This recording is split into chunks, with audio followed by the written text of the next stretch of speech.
Hey, I'm Alex Radical from Board Game Co, and these are the games being added to and leaving my collection for May of 2026.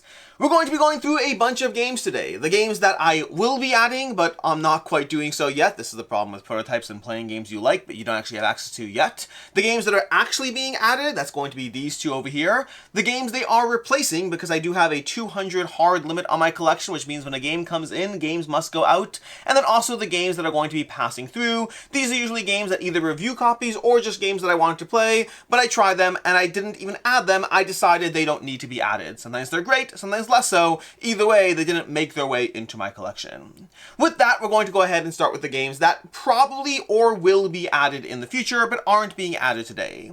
These generally are going to be prototypes that I got to play, and or some other caveats. I'll explain one of them as we get into it, but let's start off with a few prototypes. We have Zombicide, Dead Men Tales. By the time you're watching this video, that probably should be in its final days on crowdfunding, if not mistaken. I really enjoyed the one demo scenario we had. I've enjoyed seeing what's on the campaign page and the things that are coming up. I am a huge Zombicide fan in general, and honestly, Zombicide White Death so far has not yet impressed me, so I have a 1 in 1 out, and I think Zombicide White Death is probably going away. Not yet. I want to try it more, and honestly, I don't mind keeping more Zombicide if I really like it. Point is, Zombicide Dead Men Tales, I love the theme, I love the art, the gameplay is appropriately hard. The main question is going to be whether the all the content they have, does it really add to the experience, or is it just a whole bunch of boxes in another flavor? For right now, the answer is, I want it, so I will be getting it, but it's not here yet, so it doesn't quite count. We also have Let's Go to France. I loved Let's Go to France. I didn't care that much about Let's Go to Japan. I actually still have Let's Go to Japan. We'll probably be getting rid of it. But Let's Go to Japan, I enjoy. Let's Go to France, I love. I thoroughly enjoyed that game. I realize now when you watch this video, my review for Let's Go to Japan Let's Go to France has not gone up yet. So spoilers to my review, I love that game. I absolutely will be getting it once it's available, but you know, prototype, so not yet available. We also have Things on Strings, or is it Things in Strings? It's Things in Rings, Things on Strings. I never get that right. If you watch my review for Things on Strings, I think it's great. I think it's amazing. Now, also, by the way, I will absolutely be cheating on the game count, meaning Things in Rings and Things on Strings will take up one spot in my collection, so it doesn't really need a 1 in 1 out policy for that.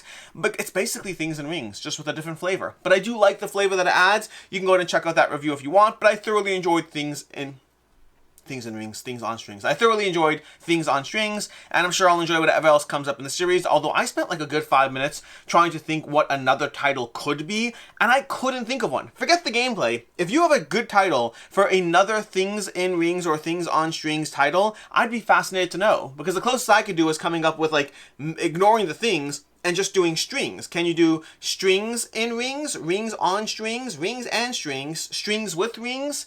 Rings, I don't know. There's got to be something you can do, but you also then need to make a game that matches that title. Anyways, that's as far as that one. We also have 8 Dragons. This is from Wonderbow Games, who they did Kelp. Now, I liked 8 Dragons a lot. I will say, whether it's a passing through kind of game or a long-term game does depend on the crowdfunding campaign and the extras and what additional things. If you watch my review when it comes out, overall, I really enjoy 8 Dragons, with a caveat as to uncertainty about the how long the gameplay is going to be good for, how long it's going to last for me. I am curious, we shall see. Check out the review, but it's going into a maybe category. And then we have 2 more that are not really prototypes, but they also kind of get an exception. One is Skara Brae. Skara Brae I've been enjoying so far. I'm not yet sure if I want to add it to my collection, but I have been enjoying it a lot. I've been playing in a board game arena. I haven't played it physically yet. I'm in that maybe category. Do I pick it up? Do I not? I like it, but like, do I like it for 4 plays or do I like it for 10 plays? And also some BGA, so I could play it there. I'm a little uncertain. I do want to throw in that I like it enough that I'm considering. What the future holds, we'll find out. But for right now, I haven't pulled the purchase. I haven't pulled the plug on purchasing it. And then lastly, pull the plug is when you stop doing things. Pull the plug on purchasing it means you no longer are purchasing it. I think that's how it works. And then lastly, we have Boss Fighters QR. This is one that I have been enjoying a lot. I'm currently like 6 or 7 bosses into Boss Fighters QR. I plan on finishing it and then getting rid of it because I don't need to play it again, but I am enjoying it a lot. I could see myself possibly right now I'm playing a 2-player game. I could see myself possibly trying to dive in with the other characters and then trying to build decks and go through the system with those. I am intrigued by that, but it's definitely a temporary game for me. But I'm liking it a lot. I've played it like, I don't know, 8 or 9 times over the past few days. I played the first few missions like a while ago, and then I just kept on trying to get back into it. And then finally this past week, I really dove into it heavily, and I've been having fun with it. So I do like it. By the time I'm done with it, I'll have like 15, 20 plays, depending on more than that if I dive into it again. But it is a temporary game. It's not a game I'm going to hold on forever. I'm going to go through it and then move on from it. I enjoy it, but it's like, it's passing through kind of enjoyment. Those are the games not being added to the collection, but I still want to talk about it. I want to tell you the things that I'm enjoying, the things that I'm looking forward to down the road, or even the things that I'm kind of toying with where they go as far as like, Skara Brae, Boss Fight is QR. How do I feel about those games? I want you to know even if they're not being added. As far as the games that are being added, we have 2. We have Lands of Evershade, and we have Metal Gear Solid, the board game. Now, Lands of Evershade just showed up. I did a live unboxing this past week. You can check that out. It will no longer be live because that's how time works, but if you are a time traveler, it can still be live for you. But over here, we have Lands of Evershade. What's it called? I love this game. I love the prototype. I do want to dive into this one. It finally showed up. I'm excited. I currently need to finish Boss Fight is QR and then also play through some Kinfire Chronicles. But once I have those things a little bit out of the way, this is going to be the thing that I spend a lot of time on. So if I had to keep only one campaign game in my collection, I am 97% sure it would be Lands of Evershade. I'd have to look at the rest of my shelves, but I think it would be Lands of Evershade. Really liking this one. Then over here, we have Metal Gear Solid, the board game, which, again, similar to Boss Fight is QR, I played a few missions way back when I first got it, and then haven't played it since. And then this past week, I've played it 4 or 5 times, really diving into it. I am loving what the game does. Not a perfect game. I'll have a review for you at some point. Haven't filmed it yet. I still want to dive into a few more scenarios before I do that. But I am really enjoying it, and more than that, I think it's also highly replayable. Like, I've played, the first few scenarios I've played multiple times and enjoyed them each time. So sometimes when I play a game, I'm like, do I need to play it again? Other times, like, I'm really enjoying this as a fun little stealth-based game. This is one of those things, like, right now I feel very strongly positive towards Metal Gear Solid. Like, I'm officially marking it as in my collection. Like, I've played it enough at this point that I think it'll be here for a while. I'm sad there's not going to be more content for it, but there are a bunch of scenarios, and again, even the scenarios I have, I feel are strongly replayable, so both of these are being added. As far as the games they're replacing 2 games, and I specifically went with big box games for these. I tried to see if I could get rid of a campaign game and if I could get rid of a stealth game, but I can't. So we're just going to get rid of other games instead. To that end, we're going to get rid of 2 things. Both of them make me incredibly sad. If I'm smiling, it's because I'm smiling through the pain. So this is a problem. The way I get rid of games right now is I have a spreadsheet of all the games that I have in my 200 game collection, and I have like 20 or so games that are a 4. I think I have 3 games that are a 3.5 out of 5. I have like 20 that are a 4 out of 5. And then I have 68, I believe, that are 5 out of 5s. And then the rest of whatever that math is, like 120, 130, are 4.5s out of 5s. Which means, if I'm not getting rid of a 5 out of 5, that doesn't leave a ton of games to go through. The 3 games that are in my 3.5s, I still am holding on to them. I don't know why. Like, one of them is Dice Throne. Like, I'm in a weird place with Dice Throne. I am going through Dice Throne missions. I wonder what will happen when I'm done with Dice Throne missions. We will see. But I'm in a weird place. Not ready to get rid of it yet because I'm actively in the middle of playing Dice Throne missions right now. But there's only a handful of those 3.5s, which means already we're trying to get rid of 4s. And there were a bunch of games in the 4s that I debated, but I wanted to go with bigger box experiences that I like but are harder to table. And so I grabbed 2 out of my 4.5s out of 5s. These are 4.5s to me. Actually, Monumental, which is one of them over here. Monumental might have been a 4. I have to double check where I put this one. I think one was a 4, Monumental, and the other was a 4.5. These are games I don't want to get rid of, but I also have not played Monumental in a long time. I love the idea of Monumental. I enjoy the gameplay of Monumental. It is a fine civilization building game. I still want to try Monumental Duel, or whatever the 2-player version of Monumental is called, to see if it gives enough of the gameplay experience. But it is like I have like 3 boxes for this stuff. I don't play it. My kids love the miniatures. Oh, my kid's gonna be sad. But he also hasn't seen the Lands of Evershade miniatures, so there is that to be added. It's gonna be rough. I like the game. I'm not tabling it, and I don't know when I will table it. In my last purge, when I just chose to keep it, I said if I don't table it by the end of the year, I will get rid of it. And I still have, 7 months left at the end of the year, but I am making the decision early because big boxes come in, big boxes go out. Monumental is leaving. I'm not happy about it. I like the game. It's leaving. And then what I'm even less happy about is a 4.5 over here, but this is Cloudspire. Now, to be fair, this is probably on the chopping block ever since I did not back the last crowdfunding campaign for Cloudspire. I think Cloudspire is an incredible game. The biggest problem I have with Cloudspire is it's not the easiest game to pull out and table, and ultimately when I look into my heart of hearts, I'd rather spend that time playing more Too Many Bones. That's where I am with this. I love Too Many Bones. I like Cloudspire as well. Even Elder Scrolls. I'm keeping Elder Scrolls over Cloudspire. And a big part of that is both Too Many Bones and Elder Scrolls, because they are, you know, similar. Both those games give you character progression and growth that I find significantly more satisfying than I do in Cloudspire. Cloudspire has you building up your army, but it doesn't feel the same as powering up your character and feeling cooler as a character. Look at this new dice I added to my collection because I'm stronger and I have more health and I can do this. I love Too Many Bones. I love the Elder Scrolls. Elder Scrolls is a little harder to table. That is one that is always going to be on a tentative chopping block, just because, again, I'll have the same question. Would I rather play Too Many Bones, or would I rather play Elder Scrolls? I don't know. For right now, they are both here. But Cloudspire, as much as I like it a lot, and I'm sad to get rid of it, decisions have to be made, and this has not been tabled in a while. I don't know when it next will be tabled. I could see a world in which I got heavily into playing through the solo of this. Like, sometimes life's hard. Sometimes it's hard. Like, I think of, like, the games I'm playing, the games I'm keeping. Like, Kingdom Fire Chronicles is so far pretty fun. But the biggest strength it has over Cloudspire is it's easy to table. Cloudspire is so much more satisfying, but then I have to learn the rules again every single time I dive back into it, and then learn the nuances and the ins and outs. It's a game you can truly master. If you have the time, if you have the attention, Cloudspire is an absolute masterpiece of a game. Like, I do not use that word lightly. It is a masterpiece of a game. And sometimes the games I actually play are just going to be easier to table, even if they are not masterpieces. That is the unfortunate reality of things. So Monumental and Cloudspire are both reluctantly leaving my collection to be replaced by Metal Gear Solid, which, by the way, has a very accessible rulebook, and Lands of Evershade, which is a little harder to table, but well worth the experience, and possibly the best campaign game I own.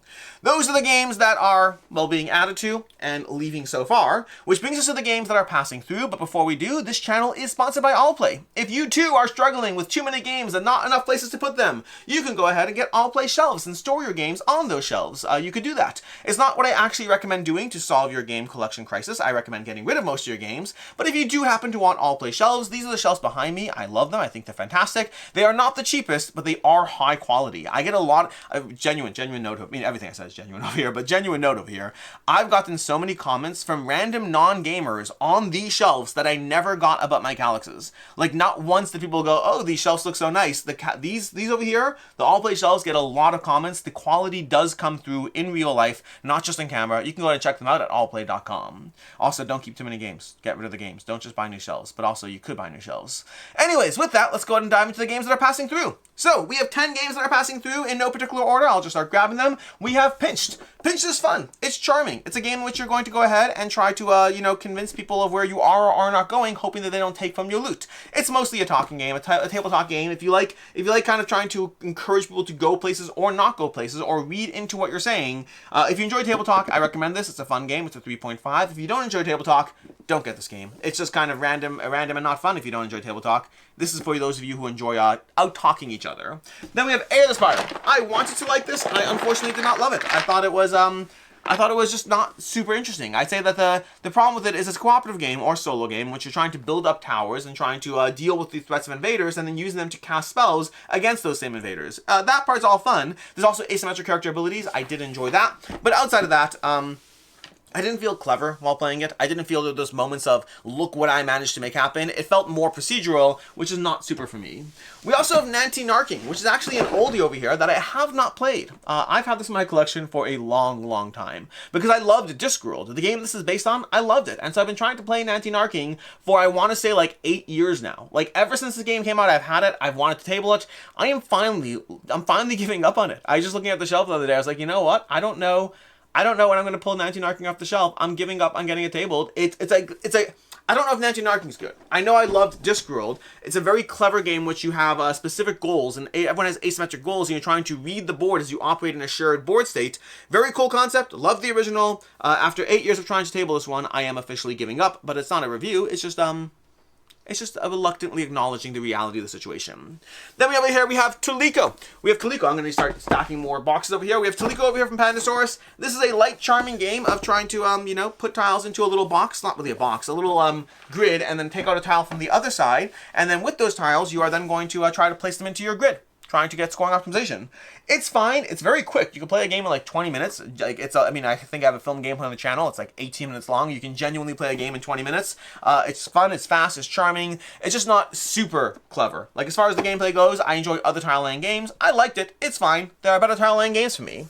There's Pirates of the High Teas. This was very charming as far as the theme, the artwork, the presentation, all that's great. It felt a little too gateway friendly for me without a particular hook for me personally. Then if you're here for the theme, I think this is a fine game. Like I enjoyed the gameplay. You're collecting sets of teas and you're trying to optimize around the captains, but I didn't feel super challenged by it. I felt it was a very gateway friendly game that is good for those of you who are trying to get into games, trying to get your friends into games and might be pulled in by the charm of it. But as far as the gameplay, I didn't feel it was doing anything particularly new, and I have enough games that are in this genre already.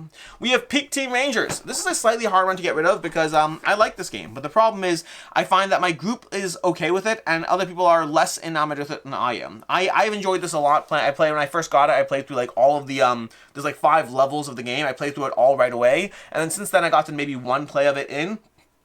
That's primarily because I think this game plays best at higher player counts. I would say 3+, and even then I think 4 is better. And the tricky part there is with people in my group, whenever I try to suggest it, it's met with a lukewarm, sure, we could play that, but not necessarily a desire to play that. And that, unfortunately, is a death blow for a game that is best at 3+, and ideally even 4+ better. So it's a good game. It's a cooperative game of trying to share information. My favorite part is when you're taking new goals and you're choosing where you're going to place the goals that other players are going to get, and you're playing this kind of weird pacing game of, that's good for you, but I could draw something else, but if I place that by you and that's not as good, then I'll be stuck with a bad one. There's an interesting push your luck element as far as how you balance the various goals you're going for together as a crew.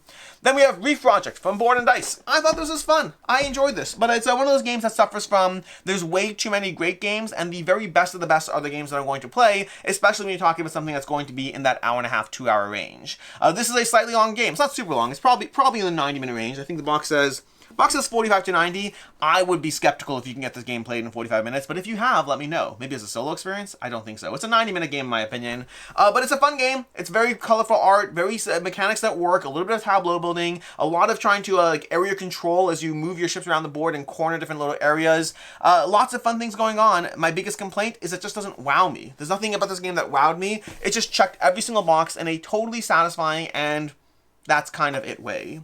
Then we have The Last Spell from Tabular Games. I did not like The Last Spell. I played this once and I did not want to play it again. This is not what happened on this table here. No, something's like it feels like a wet spot. Something's wrong with the texture. Give me a second. I'll figure that out later. Anyways, The Last Spell. Did that just happen from now? Did I scratch it? Anyways, The Last Spell from Tabular Games. This is based on the video game. The game is not good. It doesn't have fun moments. There are huge issues with the rulebook.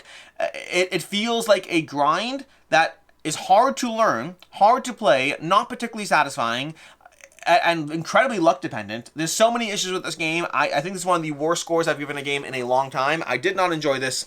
Would not recommend.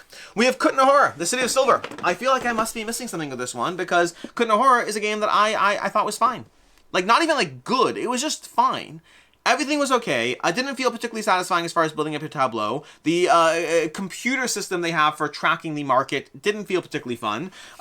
But it's like rated like an 8.1 or an 8.2 or something. People like the game. I don't know why. I love CGE as a company. I think so many of their games are fantastic. Kutna Hora was a complete miss for me and my group. None of us felt the magic of the game system. All of us thought it was okay. Like, it checked the boxes of being a decent game, but not, like, Reef Project was actually good. Reef Project was good, there were just better games. Kutna Hora was fine in the most fine sense of the word.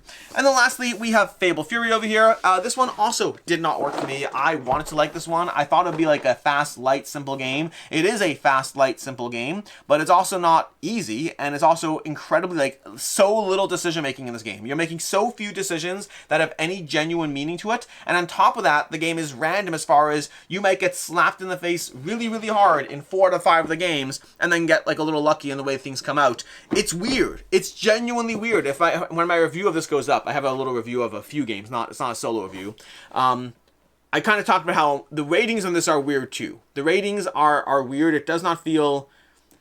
It feels like a lot of people rated the game very highly, not based on their experience with the game, and that could be... It could be that they love the game. I could be the odd one out. I just think that I spent enough time on Board Game Geek over the years that when ratings have been incentivized in some way. And I don't mean anyone's paying on the table. I mean, like, maybe they sat there and said, hey, please go rate our game on BGG and you get $5 off. Maybe. I shouldn't say that. I have no clue if that happened. But the vibe I got, like, if I found out, I guess the way I'd put it is, if I found out they ran a get $5 off your next purchase with us if you go rate the game on BGG, I wouldn't be surprised. That's the vibe I got. That's not to say that I want to be a million times clear. I'm not saying that happened. I do not know that. It just, the ratings seem to be a mix of people who had the same experience I did, which is like almost a complete miss, no agency, way too hard, brutal, and then people who just really love the game. And that throws me off a little. Anyways, these are the games leaving my collection. Well, I guess to be clear, these two are not leaving the collection. These two are very much being added to the collection. Love these games. Amazing experiences. 10 out of 10. Recommend them, but that's not ratings. This was a 5 out of 5. This I haven't rated yet, and I want to see it more. But they are good experiences. And then everything else is either leaving or passing through, and with a Monumental and Cloudspire, with much sadness around them, but also the reluctant acknowledgement of the games I'm playing and the games I want to play, and they are different categories. In any case, until next time, I'm Alex Radcliffe from Board Game Co. I hope you enjoyed this video, and as always, I hope you have a good one.